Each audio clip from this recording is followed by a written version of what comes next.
যেই জায়গাটা negative energy আছে, সেই লেট্রিন হোক, বাথরুম হোক, সিঁড়ি হোক, সেই জায়গায় আমরা একটা কিছু দিয়ে দিলে সেটা অবশ্যই প্রাকৃতিক জিনিস,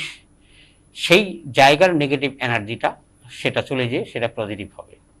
মানে সেই জায়গার ক্ষেত্র নেগেটিভ এনার্জি যেটাই আছে সেটা পজিটিভ হবে, আর অন্তত ওইটুকু বাস্তুদোষ তার থাকবে না। এবার ওই বাড়িতে যদি অন্য কোনো বাস্তুদোষ থেকে থাকে,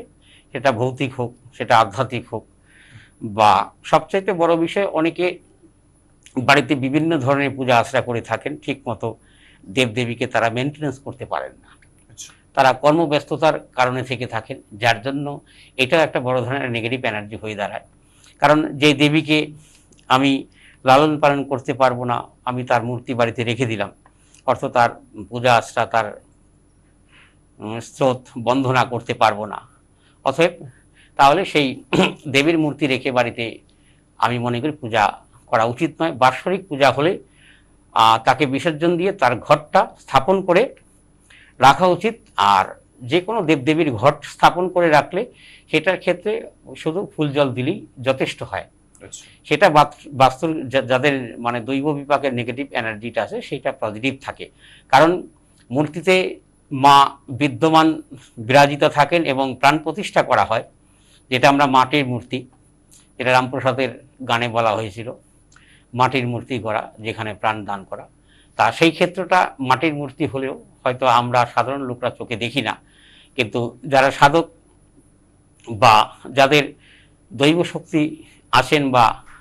যারা দীক্ষামন্ত্র কন্টিনিউ জপ করে থাকেন, তারা একটি সিমটম বুঝতে পারেন যে মা এখানে, বা কোনো দেবদেবীর ছবি যদি থেকে থাকে বা মূর্তি থেকে থাকে, সেইখানে বিরাজিত মা আছেন, সে একটি সিমটম বুঝে দিয়ে যায়। তা এই ক্ষেত্রে বাস্তুর যে নেগেটিভ এনার্জিগুলো, যারা দেবদেবীর ঠিক মতো পুজো করতে পারে, অনেকে আছে যে পুজো করে মূর্তি রেখে 6 মাসের জন্য, 1 বছরের জন্য বাইরে তারা চাকরি করেন,